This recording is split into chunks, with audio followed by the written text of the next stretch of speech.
Call on members. Order of the day number 2. Local Government Auckland Council Amendment Bill number 3, second reading.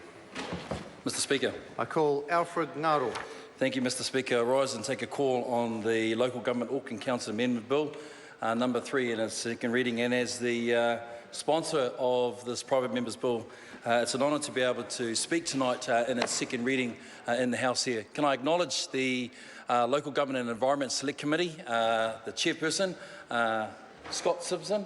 I was about to say the Honourable Scott, he is an honourable member, and also to his Deputy Chair, Todd Muller, who was there as well. And thank you for all the other members of the Select Committee who... Sorry, no, you're right there, Mr. Whawhua. I should read out those members. Yes, there was Paul Foster-Bell, Matt Ducey, Joanne Hayes, Nook Korako, Ron Mark, Todd Muller. Mr. Whawhua, you're not on there. I thought you were calling out your name. No. But look, I do want to sort of acknowledge and thank them for that. Mr. Speaker, order. Sorry. And we'll have a bit less from the other side. Now, we have a slight problem. The member has a duty at the beginning of a speech, and that is to move the motion. And I suggest the member doesn't. Apologies, Mr. Speaker. I move that the bill now be read a second time. Thank you. Mr. Speaker, he doesn't get extra time for fouling out. Mr. Speaker, I just want to acknowledge that the bill, as it came into Select Committee, there were 17 written submissions. One of those submissions was actually acknowledged in 2 parts, and out of that there were 10 submissions that were positively in favour, 5 that were in support, with the need to sort of, with the appeal to make some amendments, and only 3 that were opposed. And those 3 that were opposed were those that were currently members of more than one local board. Mr. Speaker, this bill, in its intent, aims to address a remedy, a loophole in the current legislation, allowing local board members in Auckland to serve on two or more local boards. And when a person serves on more than one local board, there is a real potential for conflicts of interest. And local boards are important to the democratic process, and this bill protects their integrity. Mr. Speaker, if I can, in support of that intent, I'd like to read from the Auckland Council, who made a submission. And in their submission, I think it actually addresses this issue quite succinctly. In page 3 of their submission, section 7, paragraph 11, it declares this: membership of more than one local board at a time has the potential to create the perception of conflicts of interest, as local boards are required to represent local interests in the area. Experience has shown that board members have heavy workloads, particularly the full-time chairperson role, and it is currently possible for a successful candidate to chair one local board and sit as a member of another. Membership of multiple boards potentially reduces the ability of the person concerned to effectively represent the views and preferences of their different local communities. And so in that regard, Mr. Speaker, we believe that this is important. I do know the member who is not here, the member Phil Twyford, also talked about this. Sorry, Mr. Chair, there is a member that did talk about the intent and supported that he would like to put a bill that addressed this very loophole himself. And so I know that he's also been in support of this.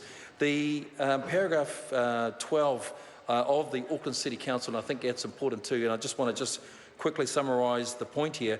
We suggest that the elected members should be able to sit on one local board only at a time and support the proposed amendments to the bill to reflect this. This would ensure full representation in all local boards and areas.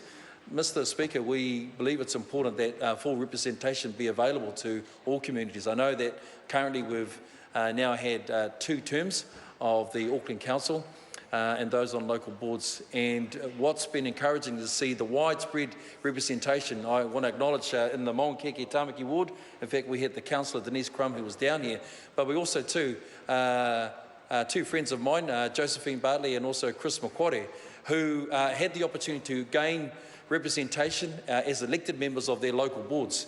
And I believe that's a good example that when we ensure that there is an opportunity for others to represent their local communities, this becomes important as well, Mr. Speaker. The bill does provide that, and I think one of the key things, I just want to talk about some of the key provisions that are in the bill. The bill provides that candidates standing for multiple local boards must provide a written notice to the electoral officer specifying the local boards they are seeking election to and the ranking and order of priority that would apply if the candidate was elected to more than one local board. And I think that's important because then that gives a clear indication to voters that though they may be seeking election to in different local boards, that actually their priority would be for a specific area as well.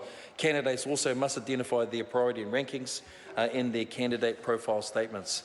I believe also too, Mr. Speaker, one thing that did come up in the clause was that we wanted to ensure that once this bill was gazetted and was given the assent, we think it's important and has come up through submissions that there wasn't a retrospective element to the bill. So those that are currently serving on 2 or more local boards weren't impacted by this, and so the bill provides that nothing new affects the current membership of any person who is a member of more than one local board as well. Mr. Speaker, my comments are brief at this moment. I think that we've covered a number of the key issues that are inside this. I just want to finish off with my comments and talking about the importance of the local boards and the roles that they play in government, in local government. And they can negotiate local service standards, manage local facilities, parks, local events, draw up local board plans, promote local leadership, identify and propose local bylaws, input into the CCO and economic development plans. They have a budget with autonomous decision-making and authority over $1 in every $4 of council's core budget spent in their local area. So that delegation of authority becomes important to be able to ensure that they spend, procure, allocate in the appropriate areas. And I know that in the local boards in our area that we've seen that certainly happen. So, Mr. Speaker, I do commend this bill in the second reading to the House. Look forward to the other comments of other members.